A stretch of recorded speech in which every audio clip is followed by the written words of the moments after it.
Hello guys, NautoAis here, and this will be a follow-up on my thoughts on the Nintendo Switch 2 presentation. And yeah, so they showed a lot of things, like I said, 4K, better resolution, better frame rate to some Switch 1 game, and they have some new games that are exclusive to the Switch 2, and of course the controversy, the price, especially with the games. And for me personally, hopefully not yet, because the console's not out yet until June 5th.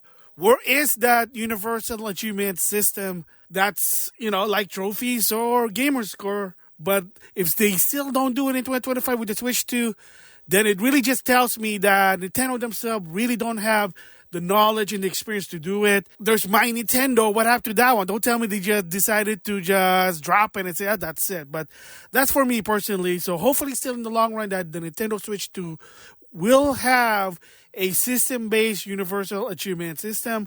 We'll just have to wait and see that one. Now, the follow-up for this controversy is really the concern of the price, whether the console or the games themselves. So first of all, let's start with the console. Is it really the right price for the Nintendo Switch 2 to be $450? Well, for that one I would go with 50-50 to some extent. It depends who's talking.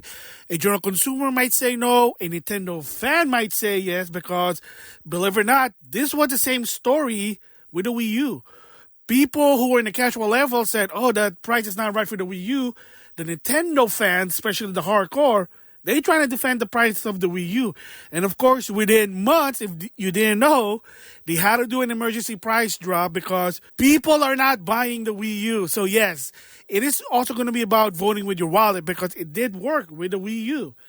Will it work on the Switch 2? Well, I'll give my thoughts about it. So for me personally, $450 for the product itself, maybe it's possible, because again, the system itself is bigger.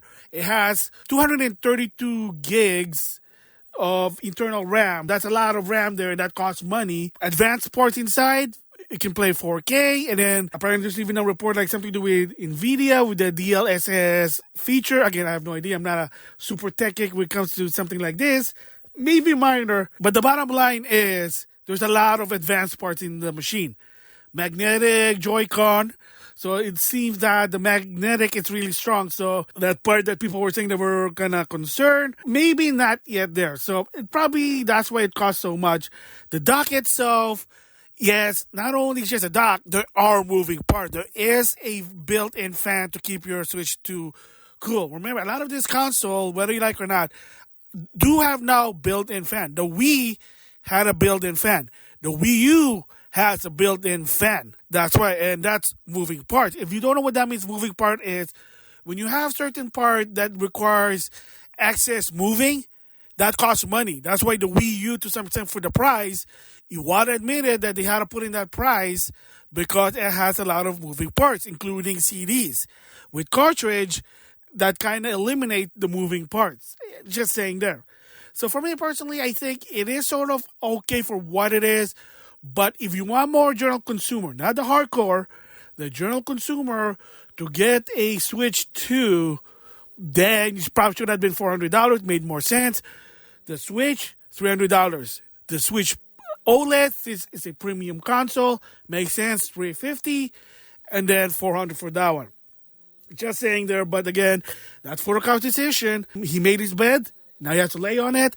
And hopefully that consumers will purchase and have some sort of satisfactory sale for the Switch 2, at least for 6 months or 6 to 8 months to some extent. The console price, for me personally, it is what it is there.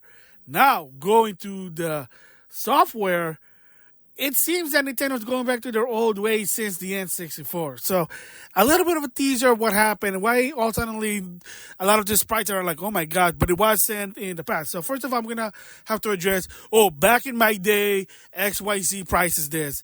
Yes, Nintendo at a time for a long time until Sony stepped up, have control of the video game market. And the rule basically is you price your game in a case-by-case basis. It depends on how much content the game is. It can range from super cheap to super expensive. I remember Lufia 2, I bought it for $80. I bought Pokemon Stadium 2, believe it or not, $74 because, again, it's a case-by-case basis because of the cartridge. Sony introduced CDs, and then after a while, they created a new rule for video game medium that it doesn't matter how much content you put in. It's up to you. The game has to maximize up to $50. That's it. So PlayStation 1 game, believe it or not, were $50 tops. So if you put a lot of content on a $50 game, that's on you. So they're just saying, hey, the game has to sell in an MSRP of $50. So if you put a lot of content, that's on you. So if you're not getting a lot of returns on your game, that's on you. Case in point, believe it or not, Shimuni won on the Dreamcast. Even the game sold for $50, and a lot of people were buying it because the content and the development of that game, according to Yu Suzuki, they barely got any returns for the game, from what I understand. They barely made like $1 or $2 for every game was sold. Even though it sold a lot, you don't do that. You have to sell more. Just saying there. So Sony had that sort of rule. They stuck with that rule, and then Microsoft with the 360 said, well, video games are costing more, so we raised it for $60. People did complain. It is what it is. And mind you, at a time also, even during the HD era, clearance on video game wasn't really a thing. It was really rare for it. Now you can, like, credit to cheap-ass Game & Watch 64. You can see, like, cheap games on clearance, even games that have barely been released, believe it or not. Heck, even our free via subscription, Veilguard, whatever that game is, Return to Form, is on the PlayStation Plus. Yeah, it's a shady game. It's crap, but via PlayStation Plus, because you want to play online or other games, it's free. You can't deny it. Just saying there. Yeah, there are people like refuse to download for political reason. Again, whatever, grow up. But the bottom line is, at a time during the HD era, clearance games were not a thing until, I think, to some extent, the end of the HD era, moving to the PS4, Xbox One era. That's why. That same goes with, believe it or not, with Nintendo games. Trust me, I bought Nintendo games that were very, very on clearance into $10. And I even said to another video, I'm going to link the video on the description box, that the higher the MSRP, the faster that it's going to go to the bargain bin. I was right. Dragon Ball Z Zero Spark, the new Tenkaichi game, on Woot, is $34 for the Series XS. I know not a lot of people probably have that console. $34. That game just barely came out like October 2024 for $70. What does it tell you? People give a damn about it because, again, boom, clearance. And some of the games I have, even for PS5, I'm surprised I'm building a PS5 library. I live in intent to. Most of the game I bought were cheap, were in clearance. I bought PS5 games that are $20. So the thing I'm saying about the prices, don't worry about it to some extent. They will go down faster. You must, Nintendo doesn't do it because of the evergreen strategy. Yeah, that is true. You have to be lucky and you have to be very in tune. Follow Wario64, Cheap Ass Gamer. Follow them. They'll let you know if a Nintendo game goes on sale. Because I have some, believe it or not, I have some first-party game, whether from the Wii U, from the Switch, they were under $30 when I bought them. I even saw Wind Waker HD on the Wii U. Yes, we know the Wii U selling in a clearance for $10. Again, Wii U, yes, not a good console to some extent. The casual don't like it. So what I'm saying about this one is, with the software, they will go down fast to some extent. If they don't, be patient. But if you're a type of person, I want to play it when it's first released, that's up to you. There are going to be some people going to do it. Famous streamer, influencer, they will do it because it's part of their business. It's part of their work. So they get returns, tax write-off, whatever. It is what it is. But for a average consumer who just wants to play this game for fun, yeah, it's going to be tricky, but it is what it is. So if you have the patience, chances are a lot of this game going to go down in price to some extent. I wouldn't be surprised if a Nintendo game, because if you follow Woot, they got Nintendo games under $60. And again, if you time it right, you can get Nintendo games under $60. I got Xenoblade Chronicles 1 Definitive Edition for $27 at GameStop. I know, of all those places. Breath of the Wild for the Switch, because I bought it for the Wii U at full price because I had that Amazon 20% off at the time. Finished it, and then like I'm not gonna double in this game. I bought that Age of Calamity so I can get like a bonus, whatever for that game. And then I heard, oh wait, Breath of the Wild's $27 at GameStop. So I went to a GameStop. Yep, it's $27. And then because of Tears of the Kingdom, I decided to replay the game just for the hype. And now, of course, you're going to have a $10, $20 paid upgrade. I know, but that's a different story that I'll talk about it later. What I'm trying to say about it is that be patient about the games. They are going to go down to some extent. Now, going back to the hardware. You don't agree with the price. The solution I can only say is let your voice be heard. Control a narrative. Keep saying very expensive. The Switch 2 is very expensive. Hashtag, and apparently people are doing this during the Treehouse. Drop the price. So yes, hashtag drop the price. Drop the price. Just keep saying that time and time again. Yeah, it may be irritating to some extent, but First Amendment, let your voice be heard.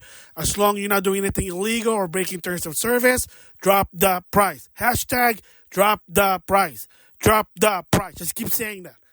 Can you control the narrative? It's a possibility. And people don't know. That's what happened with the Wii U. The narrative, most of the time, every time there's a Wii U subject, oh, too expensive.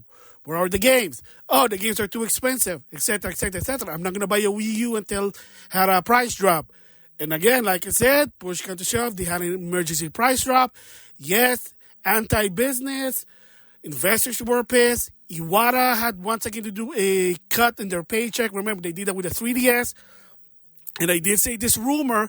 One of the investors was upset with Iwata, even told them, you better find us a way to make money, and that's what the Amiibo is.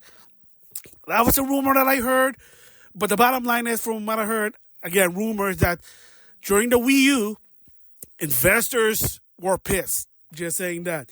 So if the Switch 2 is not getting the good sale than the Switch 1 because of the price, they're saying, wow, it's kind of like a slow start. Or something. We take doubt. Come on.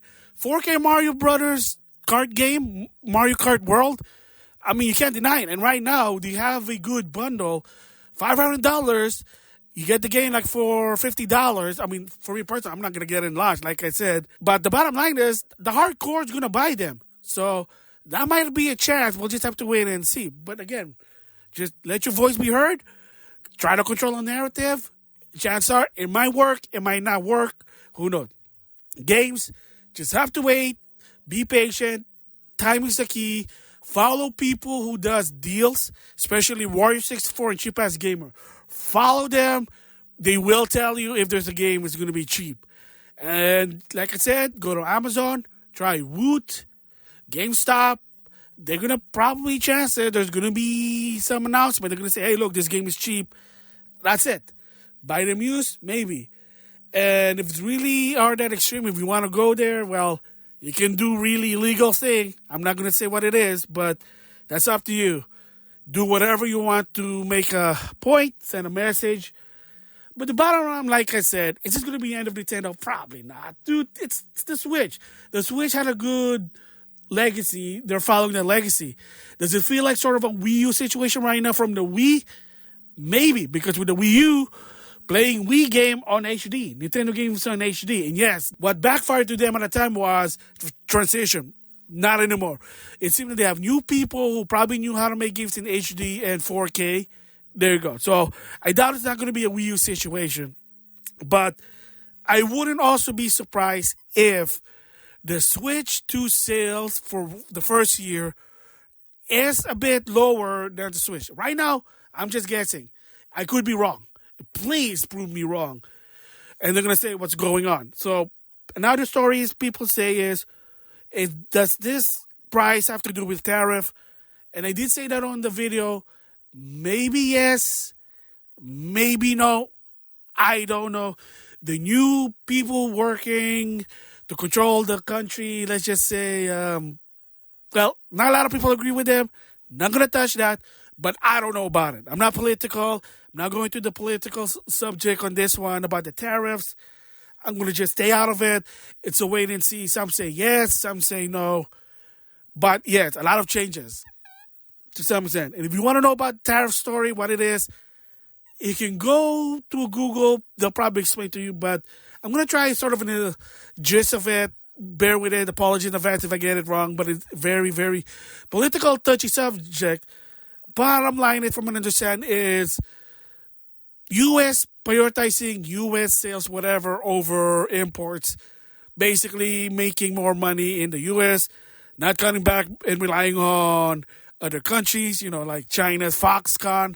If you know that story, ever wonder why most companies go there? It's cheap to some extent, not touching it. That's what I know about tariff. Probably there's more to it. Not going to touch that. So again, for me personally, I don't know if tariffs also something to do with it. Not going to touch that. NautoAis in the future, and it seemed that Nintendo had some interviews, including Polygon, about the Nintendo Switch 2 and the decision what they did. And Doug Bowser apparently said that the $450 wasn't really because of the tariffs, so it's kind of figure out there. It's more of they felt like that's the price for what it is. I mean, like I said to myself, it kind of makes sense. Whether you agree or not, they felt like $450 is the right price for the Switch 2. Remember, that's what happened with the Wii U. Iwata did explain why the Wii U was at $300 to $350 because of the technology, and also he said that the machine itself has moving parts, so the cost is high. Remember the PS3 when it first launched in 2006, the reason why it's $600 because they put a PS2 on a PS3, and that cost just risen up. So kind of figured that it's not in the tariff. And I am planning to do a follow-up on this video because there were a lot of more information that happened, including it seemed that even in 2025 from Nintendo, they are now doing a system-wide achievement. My opinion about it is disgusting, but that'll be a future video. But the bottom line is, consumer has the power to change the narrative to whatever situation. For the game, unless you're doing something for streaming, making money, or you really, really want to play the game so badly, wait. With the console, don't buy it at launch. Don't buy it in the first year. Be patient. Keep controlling that narrative of drop the price. Drop the price. That's it. Will it work? Maybe. Chances are, probably not. But at least you're trying to create that narrative, because right now, what is the narrative for the Switch 2? Too expensive, hashtag drop the price. It's not like, oh, look at that Mario Kart new game, open world, smooth transition. Oh, look at the new Switch game in Switch 2, runs better, beautiful. No, right now, the subject of the Switch 2 is games are expensive, the console's too expensive, which again, 50-50, and that's it. So when someone talk about the Switch 2, they're probably going to say, what do you think about the Switch 2? Oh, expensive. What do you think about the games? Oh, it's $80. Very, very expensive. What's wrong with Nintendo? They're greedy. Rather than, oh, the game is beautiful. Oh, the Switch 2 is going advanced. Nintendo has been there for a long time. They got in a long way. Whatever that motto people say. I'm tired. And there you go. So, again, right now the narrative with the Switch 2 in its game is expensive, greedy, drop the price. Especially Nintendo Switch 2 World Tour. That should have been a packing game. And of course, and here's another one also before I close this. It's also Nintendo's philosophy. I'm surprised even they're still sticking with this philosophy in 2025. So it kind of show you there's still a bunch of grandpas in Nintendo, because Astro Bot Playroom, a packing game for the PS5, it feels like a full game, which is not. And like I said, there was an update. You can get a PlayStation 5 Pro in-game model. It's fun, and that's even like a packing game. Nintendo, ever since the NES, believe it or not, they never do packing game with their initial release for the console. Never. The Wii was just an anomaly because Reggie fought so hard. But like I said, the result was a lot of people in Nintendo, including Miyamoto, was not happy about it because it kind of broke their tradition, their philosophy. And why is that Nintendo and to some extent other company don't do packing game? The belief is they don't want to offer a free game that a lot of people work so hard on it. It's like, oh, we work so hard, so we need something back to some extent. It's kind of like to sort of an equivalent to me to some extent. Oh, I have this video. I don't want to just throw it away. I want to make something out of it. Why not do something out of it and make it a video and put it on YouTube to some extent? Something like that to some extent. Yeah. But that's one of the philosophy is they don't give out free packing game because a lot of people work on it, and to some extent, it's just not fair to them. Of course, they don't want to capitalize on free game because then they have that mentality all suddenly, or that image, oh, they figure out they're giving a free game. Are they packing game on the Switch too? Well, if you have an internet access, I don't think you even need a Nintendo Switch online subscription. Fortnite's going to be on the Switch too. There's your free-to-play game. Just saying. Maybe the Nintendo Switch 2 tour game, maybe there's going to be a demo or starter version. Again, I don't know. Right now, people are saying the game might be $10 tops. Yes, that's the reason why they have no packing game. Another one is console. If you didn't know, Nintendo was always known for never selling a console at a loss. Sony, Microsoft, I think even Sega does. Nintendo never, until the 3DS and the Wii U. When they had to do an emergency price drop, they were losing money on it. The Switch, from what I understand, did not lose any money. And they're probably not doing it also with the Switch 2 to some extent. Sony, definitely. I mean, especially with the PS3, they were losing $200 for every time they sold a PS3. I think with the PS4, they were just losing like $20. But when it comes to Nintendo, that is another philosophy rule for them, is that they don't sell a console at a loss. They never did. That's why for the Wii U, the price for what it is. Heck, even the 3DS to some extent, it priced for what it is. Just saying that. So there you go. The follow-up on the Nintendo Switch 2. What can you do? Like I said, be patient. Let your voice be heard. Create a narrative to the general consumer. And let's see what happens within a year. And if the sales are not there to some extent, and that it's slower than the Switch, then you know why. Anyway, with that, I'll see you guys later.